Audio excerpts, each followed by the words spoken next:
Hello ಸ್ನೇಹಿತರೆ, ಶ್ರಮಣಿ YouTube ಚಾನಲ್ಗೆ ಮತ್ತೊಮ್ಮೆ ಎಲ್ಲರಿಗೂ ಆತ್ಮೀಯವಾದಂಥ ಸ್ವಾಗತ. ಒಂದು ರಾಶಿಯ ವರ್ಷ ಭವಿಷ್ಯವನ್ನು ಗುರು ಮತ್ತು ಶನಿಯ ಸ್ಥಾನದಿಂದ ತಿಳಿದುಕೊಳ್ಳಲಾಗುತ್ತೆ. ಈ ಎರಡು ಗ್ರಹಗಳು ಜಾತಕದಲ್ಲಿ ಉತ್ತಮ ಸ್ಥಾನದಲ್ಲಿದ್ದರೆ ಆ ರಾಶಿಯವರ ಜೀವನ ಉತ್ತಮವಾಗೇ ಇರುತ್ತೆ. ಆದರೆ ಈ ಎರಡು ಗ್ರಹಗಳಲ್ಲಿ ಒಂದು ಗ್ರಹ ನಿಮ್ಮ ಜಾತಕದಲ್ಲಿ ದುರ್ಬಲವಾಗಿದ್ದರೆ ಅದು ಅನೇಕ ಸಮಸ್ಯೆಗಳನ್ನು ನೀಡುತ್ತೆ. ಹಾಗೆ ರಾಹು ಮತ್ತು ಕೇತು ಗ್ರಹಗಳ ಸ್ಥಾನವನ್ನು ನಾವು ನೋಡಬೇಕಾಗುತ್ತೆ. ಅಂದರೆ ಯಾವುದೇ ರಾಶಿಯ ವರ್ಷ ಭವಿಷ್ಯವನ್ನು ನೋಡಬೇಕಾದ್ರೆ 4 ಗ್ರಹಗಳ ಉತ್ತಮ ಸ್ಥಾನವನ್ನು ಮೊದಲು ಪರಿಗಣಿಸಬೇಕಾಗುತ್ತೆ.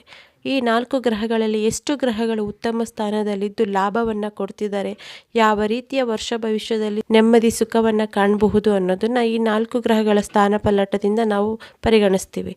ಹಾಗಾದರೆ ಈ 2025ರಲ್ಲಿ ಮೇಷರಾಶಿಯವರಿಗೆ ಎಷ್ಟು ಗ್ರಹಗಳ ಫಲ ಉತ್ತಮವಾಗಿದೆ, ಅದರಲ್ಲೂ ಗುರು, ಶನಿ, ರಾಹು ಮತ್ತು ಕೇತು ಗ್ರಹಗಳ ಬದಲಾವಣೆಯಿಂದ ಈ ವರ್ಷ ಮೇಷರಾಶಿಯವರಿಗೆ ಮಿಶ್ರ ಫಲವಿದೆಯೋ ಅಥವಾ ಉತ್ತಮ ಫಲವಿದೆಯೋ ಅನ್ನೋದನ್ನ ಇವತ್ತಿನ ವಿಡಿಯೋದಲ್ಲಿ ತಿಳಿಯೋಣ.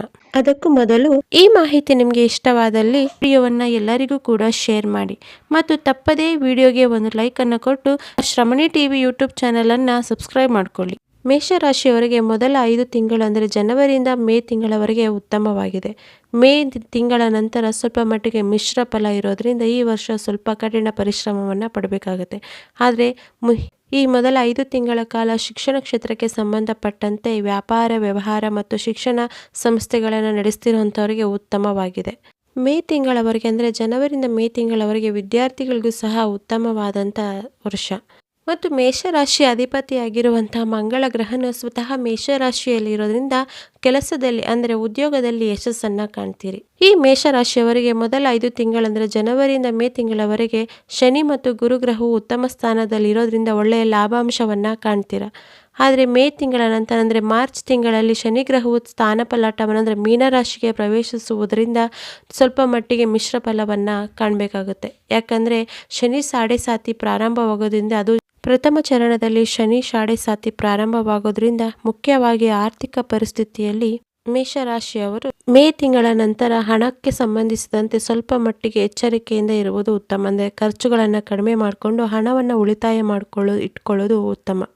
ಯಾಕಂದರೆ ಶನಿ ಸಾಡೆ ಸಾತಿಯ ಪ್ರಥಮ ಚರಣವು ನಿಮ್ಮ ಆರ್ಥಿಕ ಪರಿಸ್ಥಿತಿಯ ಮೇಲೆ ಶನಿ ಪ್ರಭಾವ ಬೀರೋದ್ರಿಂದ, ಹಾಗೆ ನಿಮ್ಮ ರಾಶಿ ಮಂಗಳ ಆಗಿರೋದ್ರಿಂದ ನೀವು ಎಲ್ಲ ಪರಿಸ್ಥಿತಿಯನ್ನು ಉತ್ತಮವಾಗಿ ನಿಭಾಯಿಸ್ತೀರ. ಆದರೆ ಒಟ್ಟಾರೆಯಾಗಿ ಹಣದ ಖರ್ಚನ್ನು ಸ್ವಲ್ಪ ಕಡಿಮೆ ಮಾಡಿ ಉಳಿತಾಯವನ್ನು ಮಾಡ್ಕೊಳ್ಬೇಕಾಗುತ್ತೆ. ಮತ್ತು ಮೇಷರಾಶಿಯವರಿಗೆ ಮೇ ತಿಂಗಳ ನಂತರ ರಾಹು ಗ್ರಹವು ಏಕಭಾವ ಸ್ಥಾನದಲ್ಲಿ ಸ್ಥಿರವಾಗಿರೋದ್ರಿಂದ ಉತ್ತಮವಾದಂಥ ಲಾಭಾಂಶವನ್ನು ತಂದುಕೊಡ್ತಾನೆ. ಉದ್ಯೋಗ, ವ್ಯಾಪಾರ ಕ್ಷೇತ್ರದಲ್ಲಿ ಮತ್ತು ಆರ್ಥಿಕ ಅಭಿವೃದ್ಧಿಯಲ್ಲಿ ನಿಮಗೆ ಯಶಸ್ಸನ್ನು ತಂದುಕೊಡ್ತಾನೆ.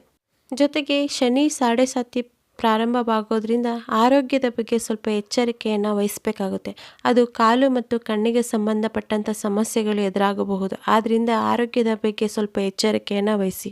ಈ ಸಮಯದಲ್ಲಿ ದಾನ ಧರ್ಮ, ಹನುಮಾನ್ ಚಾಲಿಸವನ್ನು ಪಠಿಸೋದು ಉತ್ತಮ. ಜೊತೆಗೆ ಆಂಜನೇಯ ಸ್ವಾಮಿಯ ಆರಾಧನೆಯನ್ನು ಮಾಡೋದು ಸಹ ಒಳ್ಳೆಯದು.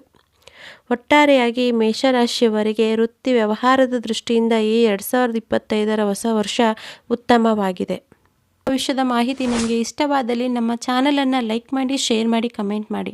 ಹಾಗೆ ಯಾರಾದರೂ ಹೊಸದಾಗಿ ನಮ್ಮ ಚಾನಲನ್ನು ನೋಡ್ತಾ ಇದ್ದರೆ ಸಬ್ಸ್ಕ್ರೈಬ್ ಮಾಡಿಕೊಂಡು ಪಕ್ಕದಲ್ಲಿರುವ ಬೆಲ್ಲೈಕನನ್ನು ಕ್ಲಿಕ್ ಮಾಡಿ ಆಲ್ ಅನ್ನೋ ನೋಟಿಫಿಕೇಷನನ್ನು ಸೆಲೆಕ್ಟ್ ಮಾಡ್ಕೊಳ್ಳಿ. ಮತ್ತೊಂದು ಉಪಯುಕ್ತವಾದ ಮಾಹಿತಿಯೊಂದಿಗೆ ಭೇಟಿಯಾಗೋಣ. ಅಲ್ಲಿವರೆಗೂ ಧನ್ಯವಾದಗಳು.